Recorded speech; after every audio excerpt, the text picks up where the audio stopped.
રામ રામ દોસ્તો, બીસીજી એટલે bar council of ગુજરાતની ચૂંટણી હમણાં ગઈ, જે બેલેટથી થાય છે અને એમાં લગભગ 1.25 લાખ જેટલા વકીલો છે ગુજરાતના. એમાંથી લગભગ 50,000 જેવાએ જ વોટિંગ કરેલું. એમાંથી 5,000 જેટલા રિજેક્ટ થયા વોટ અને 45,000 જેવા વોટ હતા, બરાબર ને? તો આ રીતની આખી જે ચૂંટણી પ્રક્રિયા હતી, જે શરૂઆતથી લઈને અંત સુધી એકદમ જ કોઈ ટ્રાન્સપરન્સી વગર અને મન ફાવે એ રીતે ગણતરી કરી અને બધા જ જે ઉમેદવારો જીત્યા છે, હાર્યા છે, એની કોઈ ટ્રાન્સપરન્સી વગર જાહેર કરવામાં આવી દીધું છે. એટલે લગભગ આ તો કોઈ આને પડકારે તો આખી ચૂંટણી પ્રક્રિયા કદાચ રદ પણ થઈ શકે, કદાચ. પણ આખી આ ચૂંટણી પ્રક્રિયામાં શું ગોલમાલ થઈ ગઈ, શું શંકા કુશંકા છે, આ બધી વાત આપણી સાથે છે રોહિતભાઈ. એમની પાસે જ આપણે પૂછીએ કે એ પણ એક ઉમેદવાર હતા અને એમને શું જે પોઈન્ટો લાગે છે, આગળ પણ મારી ઘણા સાથે વાત થઈ છે, એ લોકોએ પણ કીધા છે. તો એ બધા ઉપર આજે દોસ્તો ખુલીને ચર્ચા કરીએ. તો શું લાગે છે રોહિતભાઈ? નમસ્કાર, Rohit Makwana. Bar council of ગુજરાતનું મતદાન 6 માર્ચના રોજ પૂર્ણ થયું. એમાં હું પણ એક ઉમેદવાર હતો. 46 નંબર મારો સિરિયલ ક્રમાંક હતો. આ ચૂંટણી શરૂઆત થઈ ત્યારથી લઈ અને કાયમ માટે કંઈક ને કંઈક એમાં વિવાદો આવતા જ રહ્યા છે. આપણે મતદાનની વાત કરીએ તો મતદાન 6 માર્ચે રાજ્યના 150 કેન્દ્રો પર પૂર્ણ થયું. અંદાજે 50,000 અંદરના આંકડામાં વકીલોએ મતદાન કર્યું. એમાંથી 2700 મત રદ થયા, 46,000 જેટલા મતો માન્ય રહ્યા. એવું છે? એક મિનિટ, મને તો 5,000 જેવો આંકડો હતો, પણ એ 2700 રદ થયા, શું કામ થયા, એવી બધી તમને ખબર છે? 2700 મત રદ કર્યા એ એમણે કીધું છે, અમે માની લીધું. આ ચૂંટણીનું મતગણતરી કહેવું તો જોઈએ ને કે શા કારણે કયો વોટ રદ થયો. બેલેટ તો તમને બતાવ્યા છે ને કે જો ભૂલ નથી. નેક્સ્ટ ટાઈમ આવી વિડીયો પણ એ લોકોએ મૂકી હોય ને તો વોટ કરવા વાળા એ લોકોને ખબર પડે, વકીલોને, કે આવી ભૂલ ના કરાય, નહીંતર આપણો તો વોટ રદ થઈ જાય. સાહેબ, નામદાર ગુજરાત હાઈકોર્ટમાં પ્રેક્ટિસ કરતા 166 વકીલના મત રદ કર્યા છે, અશક્ય વસ્તુ છે. એટલે આ બતાવ્યું નથી અમને. અમારી પાસે જે છેલ્લે આ હકીકતે આ ચૂંટણીનું જે મતગણતરી ચાલુ છે ને, એ ઉમેદવાર કે એના એજન્ટની ગેરહાજરીમાં કોઈ નજરથી પણ ના જોઈ શકાય એમ. તમે 100 મીટર દૂરથી પણ જોઈ ના શકો કે ક્યાં ગણતરી ચાલે છે, કોણ ગણે છે, કેવી રીતે ગણે છે. કોઈ વસ્તુ નહીં. વિશ્વાસુ તમારા ને બંનેના એક પ્રતિનિધિ હોય, કોઈ વસ્તુ નહીં. કાઉન્સિલનો સ્ટાફ ત્યાં હાજર છે અને મતગણતરી કરવા માટે જે બહારથી ટીમ બોલાવી છે, એ 2 ટીમ સિવાય કોઈને અહીંયા પ્રવેશ નથી અને પડદા મારેલા છે. સાઈડમાં એક ગણતરી થાય છે, ત્યાં ઉમેદવારને નહીં, એજન્ટને નહીં, અમારા ટેકેદારો કોઈને નહીં, અને દૂરથી પણ જોઈ ના શકાય કે ત્યાં કોણ કેવી રીતે ગણે છે. એ માત્ર કહે છે અને અમારે આંકડો માની લેવાનો. આ ભારત દેશની એકમાત્ર ચૂંટણીની મતગણતરી એવી ચાલુ છે કે જેમાં એક પણ પ્રકારની પારદર્શિતા નથી. બધું એમ ચાલે છે સતના આધારે. એ કહે કે 300 મત તો 300 મત, આને 2,000 તો કે એને 2,000. જેને કોઈ ઘરવા દેતા નહોતા ક્યાંય, એ 1,000 મત છે, 2,000 મત છે. જેને કોઈ આવકારો નહોતું આપતું, જેને બહારની અંદરથી ભગાડતા હતા, એવા લોકો ટોપ થઈને બેઠા છે. અને જે ખરા અર્થમાં કામ કરતા હતા, જેનું ખૂબ મોટું નામ હતું, જેની પાછળ પ્રચાર કરનારા લોકો ઘણા હતા, એને 100 મતની અંદર રાખી દીધા છે. એટલે આમાં મારો કાયદેસરનો સીધો આક્ષેપ છે અને સમય આવે તો હું સાબિત પણ કરી દઉં. જે ગણતરી થઈ રહી છે એ ગણતરીના સીસીટીવી ફૂટેજ 6 માર્ચના રોજ જ્યારે પેટીઓ પરત આવી, એ 6 માર્ચના રાતથી સીસીટીવી ફૂટેજ આજ દિન સુધીના જાહેર કરી દે અને ફરી વખત 46,000 મત છે ઉમેદવાર અને એના એજન્ટની હાજરીમાં ગણાવી દે, એટલે દૂધ ને પાણી થઈ જાય. હકીકતે મુદ્દો તો જો આપણે એક પછી એક આપણે ક્રોનોલોજીમાં એ કરીએ. 6 તારીખે તમારું વોટિંગ થયું, બરાબર? હા. તો ચૂંટણી અધિકારીની જવાબદારી હોય કે હાજ પડે 1-2 કલાકની અંદર કેટલા ટકા વોટિંગ થયું, કયા બૂથ ઉપરથી કેટલા ટકા વોટ થયું, આવી બધી જાણ કરે. આવી કોઈ તમને જાણ કરી? નહીં. આ મતદાન કોઈ વસ્તુ નહીં. મતદાન થઈ ગયું. અમદાવાદમાં તમે વિડીયો જોયો હશે, રાત્રે પેટીઓ પણ રોડ ઉપર હતી 6 માર્ચના રોજ એક ટ્રકમાં ખુલી. એ બધું પછી જ્યારે પરત પેટીઓ નામદાર ગુજરાત હાઈકોર્ટ ઓડિટોરિયમ ખાતે રાતે આવી, એના પણ વિડીયો ફૂટેજ કોઈ જાહેર કર્યા નથી કે કેટલા વાગે પેટી આવી, રિસીવ કરનાર કોણ હતું, ત્યારે કોઈ પંચરોજ કામ કરેલું, એવું કાંઈ જાહેર કરેલું નથી. ઉમેદવાર તરીકે અમારા જે રાઇટ છે એનું એકદમ સદંતર રીતે આ લોકોએ હનન કર્યું છે. આ માત્ર ને માત્ર તાનાશાહી ભરી મતગણતરી આ લોકો કરે છે. મિસ્ટર પરીખ કરીને ચૂંટણી કમિશનર છે, એને મેં કીધેલું તો મને એવું કીધું કે તમારા પર વિશ્વાસ રાખો. હા વિશ્વાસ રાખ્યો. હું કાઠિયાવાડમાંથી છું એટલે મને કહેવત છે કે ભરોહાની બે પાડો જોઈનો. પાડો. હા એવું થયું છે. અને બીજા નંબરમાં અમદાવાદની અંદર મતપેટીઓ રેડી મળી એમાં ઉમેદવારો જે છે અને રાત્રે કોઈ રેડી મળે ઉમેદવાર તો રજૂઆત કરે ને, ઉમેદવારો રાઈટ છે. ઉમેદવાર 1.25 લાખ ફી ભરીને આ ઇલેક્શનની અંદર એ લડેલા છે. તો એને કીધું તો 6 માર્ચના રોજ રાત્રે કીધું કે ભાઈ આ તમે પેટીઓ રેડી કેવી રીતે રાખી છે, સીલ નથી ગયા. એમાં 4-5 ઉમેદવાર હતા. રજૂઆત તો કરવા નથી કરે બધાને, તો 12 લોકોના નામ લખ્યા કે 12 ઉમેદવાર છે. એમાં 2-4 ઉમેદવાર તો ઘરે હતા. 6 માર્ચના રોજ આ થયું. 8 માર્ચે મિસ્ટર પરીખે બાર કાઉન્સિલે નોટિસ આપી. એ અને બે જાની કરીને કોઈ પટેલ કરીને કોઈ સંયુક્ત ચૂંટણી કમિશનર છે, મદદની ચૂંટણી કમિશનર છે, 3 લોકોએ. અને કાયદેસરની ધમકી ભરી વાત આમાં કે તમે ઉમેદવારો અમને બાહેંધરી આપે તો અમે મતગણતરી કરીએ. 6 તારીખનો બનાવ છે ભાઈ. 8 તારીખે રાત્રે આ નોટિસ આપે છે. હકીકતે એને બીક લાગી હોય તો એને પોલીસમાં જતા કોણ રોકતું હતું ફરિયાદ કરતા? એને પહેલા નોંધાવી દેવી હતી. આ વસ્તુ ના કરી.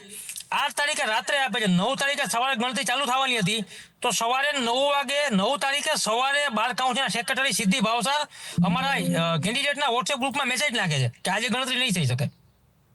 હકીકતે આ લોકોએ રક્ષણ માંગવું, પોલીસમાં રક્ષણ માંગવું જોઈએ, એને અરજી આપવી જોઈએ, ફરિયાદ કરવી જોઈએ. એટલે ક્યાંક ને ક્યાંક મિલીભગત આ બધા સંયુક્તમાં સાથે મળી અને ઉમેદવારો જે લડતા હતા, જે જીતતા હતા એવાને દૂર કરી અને પોતાના માનીતા જીતે એવા લોકોને આગળ લાવવા માટે કારસ્તાન કરેલું છે. દિલ્હી બાર કાઉન્સિલ ઇલેક્શન જે પૂરું થયું એની મતગણતરી ચાલુ છે. તેલંગાણાની પણ ચાલુ છે. એનું યુટ્યુબમાં લાઈવ તમે ત્યાં જોઈ શકો. મતગણતરી લાઈવ આવે છે, યુટ્યુબમાં લાઈવ દેખાય છે એ બધું. એક બાર કાઉન્સિલ ઓફ ઇન્ડિયા નીચે કાર્યરત આ બધી સંસ્થાઓ છે. બાર કાઉન્સિલ હોય, ગુજરાત હોય, દિલ્હી હોય, મહારાષ્ટ્ર હોય, તેલંગાણા હોય, તમામ અમારા નિયમ બધા લાગુ એક જ સરકાર પડતા હોય. તમામની કમિટી એક છે. તો ગુજરાતમાં શા માટે ઇશ્યુમાં નથી લાઈવ બતાવવામાં આવતું અથવા ઉમેદવારને કેમ હાજર રાખવામાં આવતા? આનું કારણ એકમાત્ર એટલું છે કે આમાં જે લોકો નથી જીતતા, જેને કોઈ આવકારો આપતું નહોતું એવા લોકોને જીતાડવાના છે. કાઉન્સિલની અંદર બની બેઠેલા લોકોએ સત્તા ફરી વખત પાછી મેળવવી છે. અને જે હકીકતમાં યોગ્ય લોકો જે લાવેલા હતા, જે જીતતા હતા, ગુજરાતમાં આ વખતે પરિવર્તનનો પવન ફૂંકાઈ ગયો હતો અને પરિવર્તન જ છે. ફરી વખત હું કહું છું કે એક વખત બધા બેલેટ પડ્યા છે જે 46,000 એ બેલેટ ફરી વખત પાછા ગણાવી દે અને 6 તારીખથી લઈ અને આજ સુધીના સીસીટીવી ફૂટેજ રિલીઝ કરી દે. જો આમાં દૂધનું દૂધ ને પાણી ન થઈ જાય તો આપણે સનદ જમા કરી દેવા માટે તૈયાર છીએ. અને એ બધી બી જાણકારી આપવી જોઈએ. આ તો ધારો કે બીજા બેલેટ ઉપર એ લોકોએ સિક્કાને એવું માર્યા હોય તો કેટલા બેલેટ છપાયા હતા, કેટલા એમાંથી યુઝ થયા, કેટલા મેં 10 તારીખે જ રીકાઉન્ટિંગની અરજી આપી લીધી કે ભાઈ તમે અમને રીકાઉન્ટિંગ આપો. તો રીકાઉન્ટિંગ હજી આપ્યું નથી. અમે સીસીટીવી ફૂટેજ માંગ્યા છે, એ નથી આપ્યા. અમે એક યુનિટી બનાવી અને અમારી હાઈ પાવર કમિટીમાં પિટિશન ફાઇલ કરી દીધી છે, સુપરવાઇઝર કમિટીમાં પિટિશન ફાઇલ કરી દીધી છે અને નામદાર સુપ્રીમ કોર્ટમાં પણ પિટિશન ફાઇલ કરવા જઈ રહ્યા છીએ. અમે અમારી માથે જે ગેમ કરનાર વ્યક્તિઓ છે એમાં અમે એક પણ છોડવાના નથી. અમારા વકીલોએ જે અમને મત આપેલા છે અમે નિષ્ઠાપૂર્વક ચૂંટણી લીધા છે. અમે કોઈ કપટ નહીં લીધા નથી. અમે જાહેરમાં ચૂંટણી લીધા છે અને બધાની સામે લીધા છીએ. અમારા મરેલા મત જો અમારામાંથી ઉપાડી અને અન્ય કોઈ ટોપલીમાં નાખી દે અને કોઈ ગુનેગારો હોય, કોઈ સજા પામેલા હોય, જેને કોઈ આવકાર નહોતો હોય એવા લોકોને જો આગળ લાવી દેતા હોય તો આ ચૂંટણીમાં અમે એક પણ ટકો જતો કરવાના મૂળમાં નથી. અને કાઉન્સિલનો કોઈ પણ ચમરબંધી ઉમેદવાર હોય તો અમે છોડવાના નથી. અમે 5 વર્ષ સુધી અમે જ્યાં સુધી અમને પૈસા નહીં મળે ત્યાં સુધી આ લોકોને અમે સરખી સત્તા નહીં ભોગવવા દેવાના. વકીલોના હિત એક પણ કામ હશે એમાં આ લોકોને છોડવા નથી. આ કોઈ બાપની પેઢી સમજીને બધા કોઈ બેસી જતા હોય ને અમે કરી લઈએ એવું શક્ય નહીં બને. અમે બધા તૈયાર છીએ અને લડી જ લેવાનું છે, કોઈને છોડવાના નથી. અને સ્ટ્રોંગ રૂમના સીસીટીવી લિંક એક્સેસ પાસવર્ડ આવું બધું તો તમે માંગણી કરી દીધો હોય નથી અમે કીધેલું છે. અને સીસીટીવી જે સ્ટ્રોંગ રૂમ છે એ સ્ટ્રોંગ રૂમ જે સીલ થાય છે ને એ પણ મેં મિસ્ટર પરીખને કીધું કે તમે આનો વિડીયો બતાવો. સ્ટ્રોંગ રૂમ સીલ કરવો એ હવે સીલ કરે છે, વિડીયો બતાવે છે, અંદર કેટલા દરવાજા છે, અંદર કેટલા કેમેરા છે, એ કોઈ વસ્તુ અમને કીધી નથી, બતાવી નથી. સ્ટ્રોંગ રૂમ સીલ કરે, વિડીયો બતાવે છે. સ્ટ્રોંગ રૂમ પાછો ખુલે એનો વિડીયો બતાવતા નથી. હકીકતે નિયમ એવો છે કે સ્ટ્રોંગ રૂમ ઉમેદવારની હાજરીમાં પંચરોજકામ થઈને સીલ થાય, પંચરોજકામ પાછું થાય ત્યારે ખુલે. નિયમ આવો છે. પણ આ તો પોતાની પેઢી સમજે. મિસ્ટર પરીખ એવું જ સમજે છે કે હું એક જ છું અને હું એક જ ભગવાન છું, હું કઈ બધું સાચું. મિસ્ટર પરીખ 12 તારીખ સુધી તમને 6 તારીખે વોટિંગ થયું તો 12 તારીખ સુધી જ્યાં સુધી ખુલ્યું નહીં બધું વોટિંગ ગણતરી ત્યાં સુધી તો કેટલા ટકા વોટિંગ થયું એ પણ નથી જણાવ્યું ને તમને? નહીં, એ અમને 12 તારીખે બધાના મત જ્યારે બધી પેટીઓ ખુલી ગઈ ત્યારે અમને કીધું કે 2700 મત રદ છે, 46,289 મત માન્ય છે અને 48,000 ઉપરનું મતદાન થયું હતું. હવે તો 29 કોટા છે તો 3 દિવસ પછી જાહેર કર્યું બીજા નંબરમાં. 3 દિવસ પછી? હા, પેટીઓ ખુલ્યા 3 દિવસ પછી જાહેર કરેલું છે. અને એક મિનિટ, આમ તો બૂથ પ્રમાણે ગણતરી થાય ને કે કયા બૂથમાંથી કોને કેટલા વોટ મળ્યા કોને એ પ્રમાણે નિયમ એવો જ છે કે ઉમેદવારની હાજરીમાં પેટી ખુલે ત્યારે ને ત્યારે પેટી એના મત ગણાય, વેલિડ મત છે એ ગણાતા જાય, નોન વેલિડ હોય એ ઉમેદવારની હાજરીમાં બતાવવામાં આવે. એમાં ઓબ્જેક્શન કોઈ લેવું તો લઈ શકાય, છૂટ છે, કાયદો છે એવો. આ તો આ લોકો એવું કર્યું છે, પેલા પેટી સ્વતંત્ર ભેગી ખોલી નાખી, પછી થપ્પા કરી લીધા. ભેગી એક મિનિટ ભેગી કરી નાખી બધું. હા, ક્યાંથી અત્યારે કયો છે ને કયો મત ક્યાં ગામનો છે ને એવું કોઈ કહી શકે નહીં. ઓહ. બીજા નંબરમાં જ્યારે પેલા એવું નક્કી કર્યું હતું, અમે 99 ઉમેદવાર હતા, એટલે કે પેલા એક દિવસમાં 33 ના જાહેર કરશું, કે 66 ના કરશું, 34 66 ને પછી 67 થી 99 કરશું. બીજા દિવસે એવું કર્યું કે અમે બધાના ભેગા જાહેર કરવાના છીએ. એટલે આનો અર્થ એવો થાય કે એક તો બધાના ભેગા થઈ ગયા મત, પછી ખબર પડે કે મારા 1000 મત છે તો મારામાં 300 કાઢ લ્યો, ઓલા બીજામાં 2000 છે એમાંથી 1000 કાઢ લ્યો, આને 100 છે તો કે 500 ઉપર ચડી જાય. આ માનીતા લોકોને સાચવવાનું કૃત્ય કરેલું છે. આ ગુજરાત હાઈકોર્ટના પટ્ટાંકણમાં વકીલોના મતનું સરેઆમ આ લોકો અપમાન કરે છે. આવું દિલ્હીની કોઈ પણ જોઈ શકે છે બીસીજીની ચૂંટણીનું એક બેલેટ આમ છે ને તમને છે ને દેખાય એ રીતે ક્યાં એકડો છે આમ આંગળી કરીને જોઈને નામ બોલતા જાય ને મૂકતા જાય. તો આવી તો ટ્રાન્સપરન્સી કદાચ ચાલો તમે વિડીયો લાઈવ ના કરો પણ તમારી હાજરીમાં તમારી સામે તો કમસે કમ થવું જોઈએ ને. આ વિષયમાં અમે એડવોકેટ જનરલ સાહેબને રૂબરૂ મળ્યા અને સાહેબને કીધું કે સાહેબ દિલ્હી બાર કાઉન્સિલની ચૂંટણીનું યુટ્યુબમાં લાઈવ ગણતરી આવે છે, તમે એટલું અમને કરાવી દો. તો મિસ્ટર ત્રિવેદી સાહેબ એવું કીધું કે મારી મજબૂરી છે, હું ખાલી ભલા તમારી વિનંતી કરી શકીશ, હુકમ નહીં કરી શકું, હું વિનંતી કરું છું. સાહેબે વિનંતી કરી, આ લોકો સ્વીકારી ના હોય વિનંતી, નહીં તો થઈ શકે, એડવોકેટ જનરલ કહે તો થઈ શકે પણ નથી થયું. એમ નહીં પણ ચાલો કેમેરા ના કર્યા પણ તમારી સામે તમને તો દેખાવું જોઈએ ને કે આ જો આટલું આના એકડો છે, આનો આ છે, આનો આ. અમને દેખાય ને તો કાઉન્સિલમાં સત્તા પરિવર્તન થઈ જાય. હે અમને દેખાડે, હજી મારી ચેલેન્જ છે. કોઈને દેખાડવા જ ના હોય તો તમને લોકોને બોલાયા હતા શું કામ? તો બસ એ જ વાત અમારી કહેવાની છે. અને મારી હજી ચેલેન્જ છે કે 6 તારીખથી આજ સુધીના સીસીટીવી ફૂટેજ જાહેર કરી દઈએ અને ફરી વખત એકલા ગણાવી દઈએ એટલે દૂધનું દૂધ ને પાણી થઈ જાય. જો આ ચૂંટણીમાં સીસીટીવી ફૂટેજમાં કાંઈ પણ ગેરરીતિ ન થાય, એક પણ પ્રકારની શંકાસ્પદ પ્રવૃત્તિ ન આવે અને બધા એકલા સાચા હોય તો હું પોતે રોહિત કુમાર ગિરધરલાલ મકવાણા મારી સામે જમા કરાવી દઉં. આજીવન આપણે વકીલાત ના કરીએ. આ લોકોમાં એવા બધા પાણીયા નિમત વાળા હોય તો મારી ચેલેન્જનો સ્વીકાર કરે. બરાબર છે. બાકી કાયદેસર રીતે આ બધા છે ને એ ઘરે પૂકી જાય એમ છે અને અમે પહોંચાડી દેવાના છીએ. અમારી માથે જે આ લોકોએ રમત કરી છે એને મૂકવાના નથી. અમે દેશના કાયદાઓ જીવિત છે અને અમે કાયદાનો કાયદેસર રીતે ઉપયોગ કરી આની સામે લડત કરશું. પછી બીજા શું આમાં પ્રોબ્લેમ જે તમને લાગે? બસ આ જ પ્રોબ્લેમ અમારા આ છે, મત ગણતરી પારદર્શક રીતે કરી નથી અને એ લોકો કેવું માનવાનું કારણ શું કામે? અમે ફોર્મ ભર્યું જ્યારે એને કેમ માની ન લીધું? માનું હું તમને એમ કહું કે મારું સનદ હોય, મારો સનદ નંબર લખો, ડેટા કો કાઉન્સિલમાં હોય તો મારી પાસે કામ સોગંદ મળ્યું, મારી પાસે કામ ફોર્મ ભરાયું, મેં સનદ નંબર લખ્યો તો ના માની લે લોકો કે ભાઈ વકીલ જ છે એમ.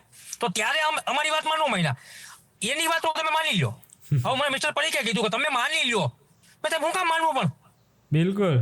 અને એને કઈ વધુ કહીએ ને તો એ ભાગી જાય છે. હા, મેં ત્રણ લોકો એવું કર્યું કે અમે તો નહીં ગણીએ ને. એ ત્રિવેદી સાહેબ કોણ હતા? ત્રિવેદી એડવોકેટ જનરલ સાહેબ હતા પણ મિસ્ટર પડીકે આવું કીધેલું.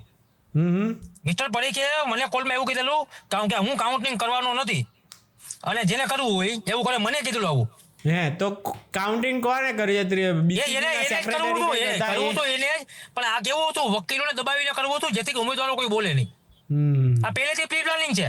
સો કોઈ નોટિસ આપી 12 વકીલોને, એટલે વકીલોને 7 દિવસનો સમય આપ્યો એટલે એમાંથી કોઈ બોલે નહીં, બીજા દબાઈ જાય.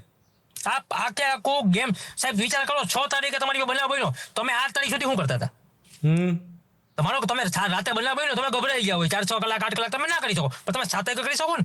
હા, 8 તારીખે રાત્રે અરજી નથી કરી, ધમકી આપી કે તમે અમને બાહેંધરી આપો તો અમે ગણતરી કરશું, બાકી નહીં કરીએ. તો રાજીનામું દઈ દેવું હતું ને. અમને પૂછવાની ક્યાં આવતું હતું? આ તો કાયદેસરના વકીલોને ઉમેદવારોને બાંધમાં રાખવા માટે અરજી કરી અને સવારે 9 પહેલા ટૂંકમાં 7 થી 8 ની વચ્ચે સીધી ભાવસારે મેસેજ નાખ્યો તો મીટિંગ ક્યારે થઈ હતી? તમને સીધી ભાવસારે સૂચના ક્યારે મળી? તો સવારે મળી સૂચના, રાત્રે મળી હતી. ઉમેદવારો સાહેબ સૌરાષ્ટ્રના દૂર થી ઉત્તર ગુજરાત, દક્ષિણ ગુજરાતથી રાત્રે અમદાવાદ આવ્યા હોય અને સવારે તમે એને કહો અત્યારના કાઉન્સિલના બની બેઠેલા હોદ્દેદારો છે ને એક પણ વ્યક્તિ 10 તારીખે દેખાણા નહોતા. માત્ર કરંટ ઉમેદવાર 2 લોકો જ હાજર હતા ચાલુ. એક હિતેશ પટેલ હતા, એક અનુસુ ઝાલા હતા, બાકી એક પીડી પટેલ હતા. બાકી એક પણ ચાલુ હોદ્દેદારો ત્યાં હતા નહીં. વકીલોને ત્યાં માત્ર પાણી સિવાયની કોઈ પણ વ્યવસ્થા રાખેલી નહોતી. આ બધા ઉમેદવારો, એના ટેકેદારો બધા બહારથી વેચાતું લઈને ખાધું છે. ત્યાં એક પણ વ્યવસ્થા નામે મીંડું હતું. અરે સાહેબ નીચે ગ્રાઉન્ડ ફ્લોરમાં તડકો હતો ને, આ પરીખ સાહેબને કીધા પછી તો ત્યાં પડદા લગાડ્યા, પછી ત્યાં કુલર આવ્યા.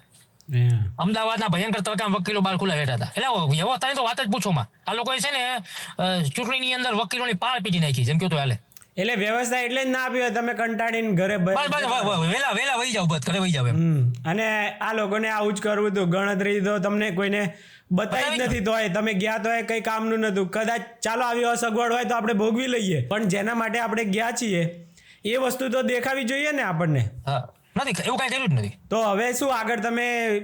અમે હાઈ પાવર કમિટીમાં પિટિશન ફાઇલ કરી દીધી છે, સુપરવાઇઝર કમિટીમાં પિટિશન ફાઇલ કરી દીધી છે અને નામદાર સુપ્રીમ કોર્ટમાં પિટિશન ફાઇલ કરવા જઈ રહી છે.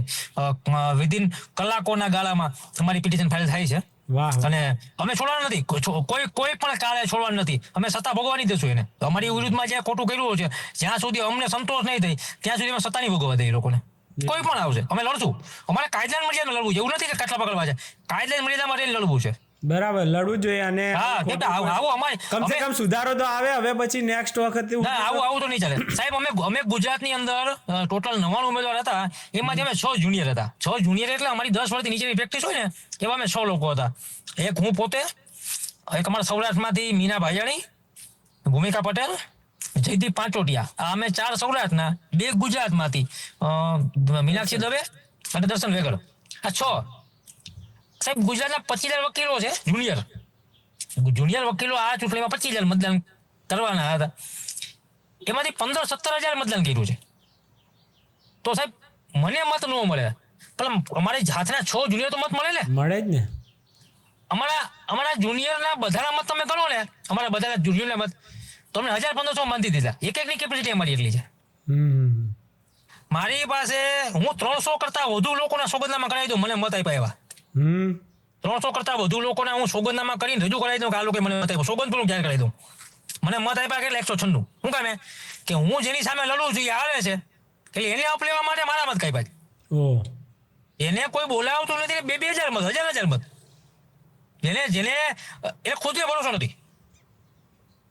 એટલે આ બહુ મોટું એક કૌભાંડ કર્યું છે. ગુજરાતના વકીલોના મતનું અપમાન કર્યું છે. અને આવડી મોટી ખર્ચાળ ચૂંટણી સાહેબ, એક લોકોને 5-5 થી 10 લાખ રૂપિયા ખર્ચો થયો છે. 1.25 લાખ તો નોન રિફંડેબલ ફી હતી. ગુજરાતનો પ્રવાસ ને તમે બધું પોસ્ટર થી લઈને બીજું બધો ખર્ચો કરો, 5 થી 10 લાખના પડી છે. આટલી ચૂંટણીનો ખર્ચો કર્યા પછી જો આ લોકો આવી જ રમત કરવાની હોય તો પછી એને બિનરી પહેલા કરી નાખવી છે.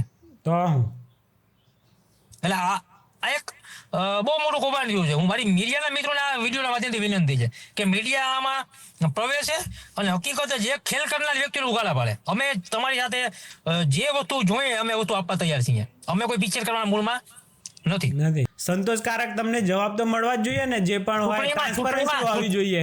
ચૂંટણીમાં હાર જીત છે ને કોઈની ખાવાની જોઈએ, એવા ફિક્સર છે, અમે સ્વીકારીએ છીએ, પણ ગેમ નહીં. અમને મળેલા મતો જે છે અમારા મતો છે, અમારા મત તમે કોઈમાં મૂકી ના શકો. અને અમારો અધિકાર છે કે તમારા અમને મળેલ મત છે એ તમારે અમને જોવા આપવો પડે. એમાં કોઈના બાપનું હાલે નહીં. આ કાયદો કહે છે, અમે નથી કહેતા. એટલે અમે કોઈને છોડવાના નથી. અને અમે તો ત્યાં સુધી લડવાના છીએ કે જ્યાં સુધી આ લોકો થાકે નહીં. અમે તો નાર્કોટેક્સની માંગણી કરવાના છીએ કે આ લોકો નાર્કોટેક્સ કરાવો. ખાલી પાછળ કોણ છે? સાહેબ ગુજરાત હાઈકોર્ટના પ્રાંગણની અંદર રાજ્યના લોકોની અંતિમ ન્યાયની આશા જ્યાં હોય છે ત્યાં વકીલોની ઉપર આવું થાય તો ક્યાં જવાનું બીજા ઠેકાણે? અને આ લોકોની હિંમતને દાદ લેવી પડે ને કે ન્યાય જઈને ખેલ કરી લે છે. અને તમે તમારા અન્યાયને તમે નહીં લડી શકવાના હતા. એ બધા ઉમેદવારને એ જ કીધું છે કે જો વકીલ તરીકે આપણે અન્યાય થાય અને આપણે ન બોલી શકીએ તો આપણે અસીરોને ન્યાય અપાવવા માટે સક્ષમ નથી, એવું માન લેવું. બિલકુલ. એટલે વિશેષ તમે મીડિયાના મિત્રો આમાં આવો અને આ બધી બિલકુલ આખી તમે કથા જે આમાં નવી અપડેટ હોય તો કહેતા રહેજો, આપણે કરીશું ફરીથી એકવાર. ઓકે. બરાબર, જી, જી. નવી કોઈ Thank you. અપડેટની જાણકારી આવે તો કહેજો. Okay, thank you. તો ત્યાં સુધી દોસ્તો રામ રામ.